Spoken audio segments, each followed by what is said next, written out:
सूरजपुर नाम के एक शांत गांव में लोहे के काम का अगर कभी जिक्र होता था, अर्जुन के हाथों में ऐसा हुनर था कि लोहे का हर टुकड़ा उसकी हथौड़ी के नीचे आकर जान पकड़ लेता था। तलवार, कुल्हाड़ी, कील या भाला, उसके जैसा काम पूरे इलाके में कोई नहीं कर पाता था। कहा जाता था कि जिस राजा ने अर्जुन कर्मकार की बनाई तलवार को युद्ध में साथ रखा, उसकी जीत लगभग तय मानी जाती थी। अर्जुन, आज गांव में बाजार का दिन है। सारे लोग खरीदारी के लिए आएंगे। हाँ माधवी, इसलिए मैं आज पूरा सामान लेकर बाजार जा रहा हूँ। अर्जुन की आवाज में उम्मीद थी, लेकिन आंखों में चिंता साफ झलक रही थी। घर में अब कुछ भी खाने को नहीं बचा है। गोपाल भी भूखा है। चिंता मत करो, आज किसी न किसी तरह घर का राशन जरूर लेकर आऊंगा। इतने दिनों से एक भी ग्राहक नहीं आया, आज कैसे आएगा? कोशिश के अलावा मेरे पास और कोई रास्ता नहीं। माधवी चुप हो गई, लेकिन उसका डर अर्जुन की पीठ पर बोझ बनकर रह गया। आप ये काम छोड़कर कोई और काम क्यों नहीं कर लेते? मैं इसी काम में माहिर हूँ, यही मेरी पहचान है। अर्जुन अपने औजार समेत कर बाजार की ओर चल पड़ा, ये भरोसा लेकर कि उसकी मेहनत एक दिन जरूर रंग लाएगी। सुबह से शाम होने लगी, लेकिन बाजार में बैठे अर्जुन के सामने एक भी ग्राहक नहीं आया। आज भी खाली हाथ, अब घर कैसे जाऊंगा? तभी उसका साथी देवदत्त कर्मकार वहां आ पहुंचा। अरे अर्जुन, ऐसे उदास क्यों बैठे हो? काम नहीं है, ना ही ग्राहक। इतना हुनर और फिर भी ये हाल। समय बड़ा अजीब है। देवदत्त हंसते हुए चला गया और अर्जुन फिर से अपनी किस्मत को कोसने लगा। उसी वक्त एक अजनबी आदमी अर्जुन के सामने आकर खड़ा हुआ। क्या तुम ही अर्जुन कर्मकार हो? जी, मैं ही हूँ। अजनबी की आंखों में रौब था और आवाज में हुक्म। मैंने तुम्हारी बनाई तलवारों के किस्से सुने हैं। तलवार मैं बनाता हूँ, जीत हार ऊपर वाले के हाथ में होती है। अजनबी मुस्कुराया और अपनी पहचान जाहिर की। मैं पड़ोसी राज्य का राजा रणविजय सिंह हूँ। यह सुनते ही अर्जुन चौंक गया। मुझे तुम्हारी बनाई एक तलवार चाहिए। अगर बात प्रजा की रक्षा की है, तो मैं जरूर तलवार बनाऊंगा। राजा ने सोने की पोटली अर्जुन की ओर बढ़ाई। इसे मेहनताना समझो, मैं कुछ दिनों बाद तलवार लेने आऊंगा। अर्जुन की किस्मत ने पहली बार करवट ली थी। अगली सुबह सूरजपुर में सूरज निकलने से पहले ही अर्जुन कर्मकार अपनी भट्ठी के सामने खड़ा था। आग की लपटें तेज थीं और अर्जुन का इरादा उनसे भी ज्यादा मजबूत। ये तलवार साधारण नहीं होनी चाहिए। ये किसी राजा की नहीं, उसकी प्रजा की उम्मीद है। दिन निकलता गया और रात ढलती गई। हथौड़ी की हर चोट के साथ अर्जुन अपनी पूरी मेहनत लोहे में उतारता रहा। कई दिनों की कड़ी मेहनत के बाद आखिरकार तलवार तैयार हो गई। तलवार तो बन गई, अब बस महाराज के आने का इंतजार है। उसी दिन दोपहर के समय एक युवक अर्जुन की दुकान पर आकर रुका। क्या तुम ही अर्जुन कर्मकार हो? हाँ, बताइए क्या चाहिए? मुझे एक अच्छी और मजबूत तलवार चाहिए। क्या अभी मिल सकती है?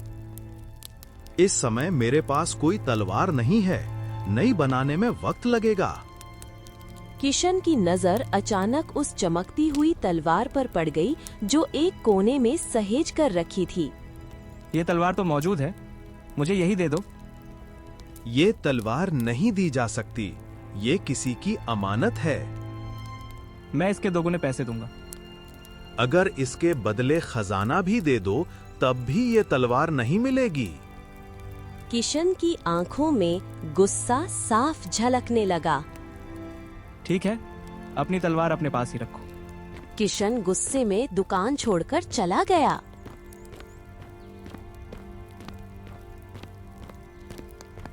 कुछ दिन बीत गए, लेकिन राजा रणविजय सिंह तलवार लेने नहीं आए।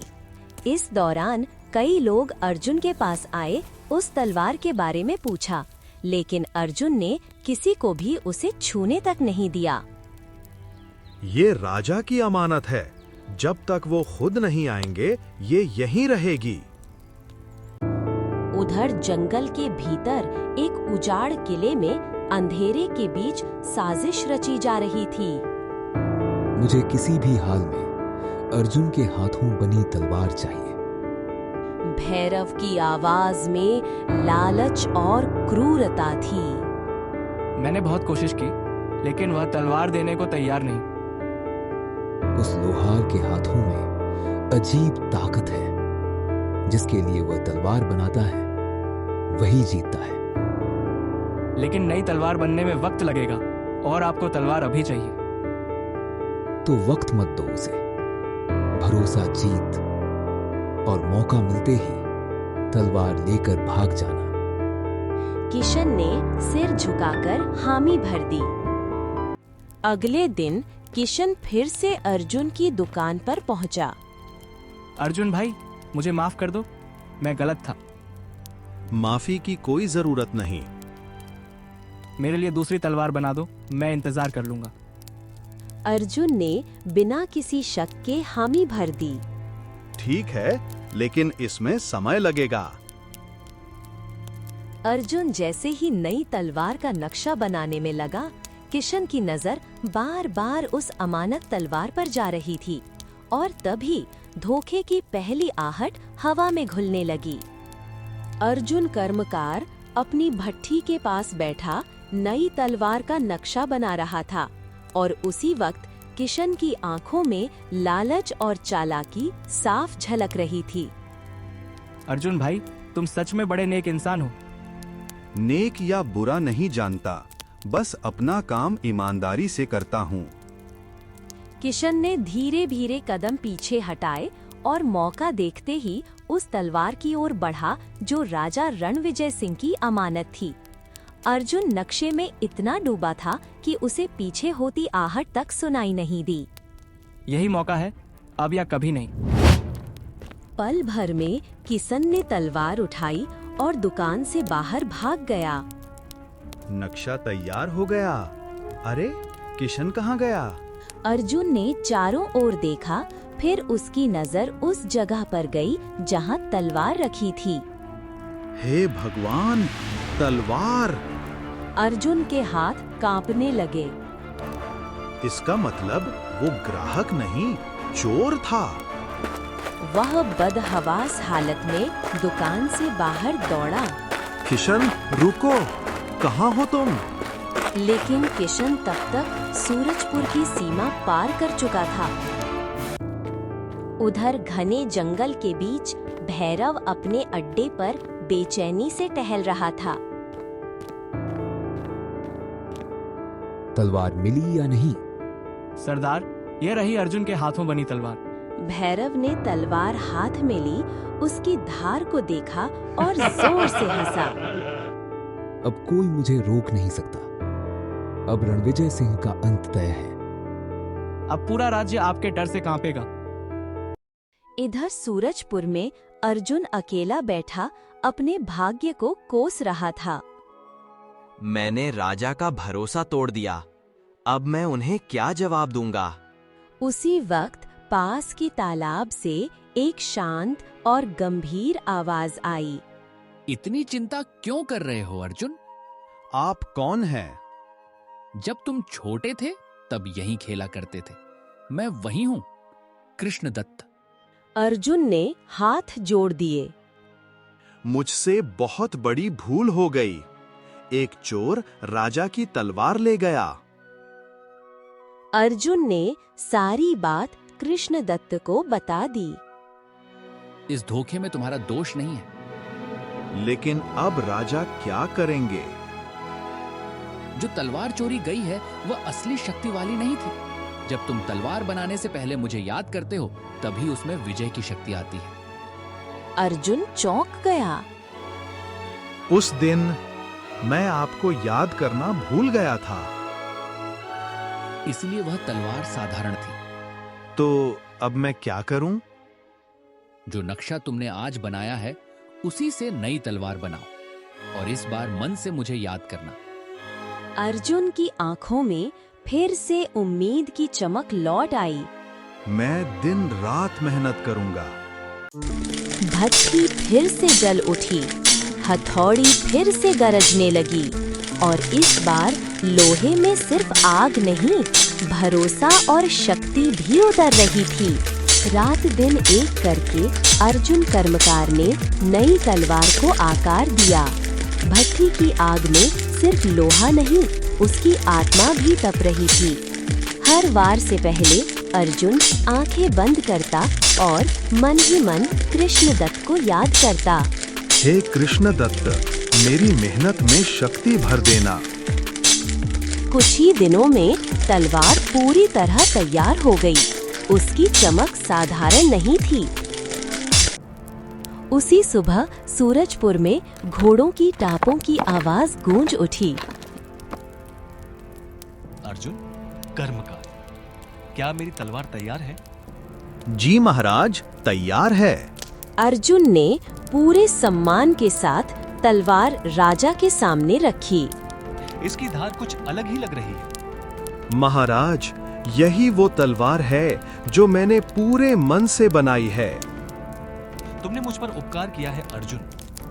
महाराज, अगर अनुमति हो तो मैं भी आपके साथ युद्ध देखने चलूं। क्यों नहीं?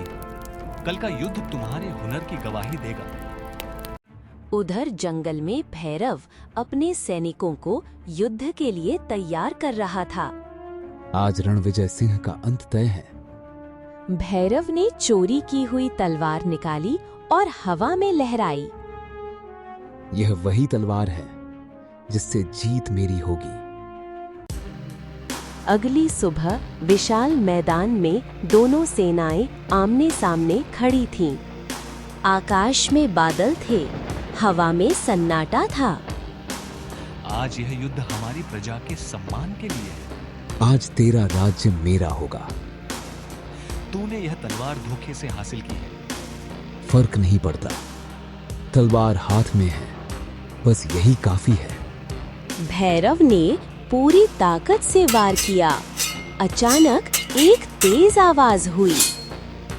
यह कैसे? भैरव की तलवार बीच से टूट गई। यह असंभव है। यह जादुई तलवार थी। जादू धोखे से नहीं, धर्म से चलता है। राजा रणविजय सिंह ने अपनी तलवार उठाई। उस एक वार में न्याय की ताकत थी। युद्ध का फैसला हो चुका था। भैरव घुटनों के बल गिर पड़ा। यह कैसे हो गया? क्योंकि यह तलवार धोखे की थी और मेरी तलवार धर्म की। राजा रणविजय सिंह ने अंतिम वार किया और भैरव वहीं ढेर हो गया। युद्ध समाप्त हो चुका था। रणविजय सिंह की सेना में विजय का जयघोष गूंज उठा। सेना बोलने लगी, महाराज की जय, महाराज की जय। राजा रणविजय सिंह धीरे धीरे अर्जुन कर्मकार के पास आए। अर्जुन, आज मेरी नहीं, तुम्हारी जीत हुई है। महाराज, मैंने तो सिर्फ अपना काम किया। नहीं, तुमने ईमानदारी की रक्षा की। राजा ने सभी के सामने सच्चाई रखी। भैरव ने धोखे से अर्जुन से तलवार चुरवाई थी। अर्जुन, उस दिन मैं तुम्हारी दुकान के पास ही था। मैंने तुम्हारी और कृष्णदत्ता की पूरी बातचीत सुन ली थी। महाराज, मैंने किशन को उसके अपराध की सजा दी। और आज भैरव का अंत किया। आज से तुम सिर्फ एक लोहार नहीं, मेरे राज्य के राजशिल्पी हो। महाराज, ये मेरे जीवन का सबसे बड़ा सम्मान है। सूरजपुर लौटते समय अर्जुन के कदम भारी नहीं, गर्व से भरे थे। माधवी और गोपाल गांव के बाहर उसका इंतजार कर रहे थे। आप लौट आए। हाँ, और इस बार खाली हाथ नहीं।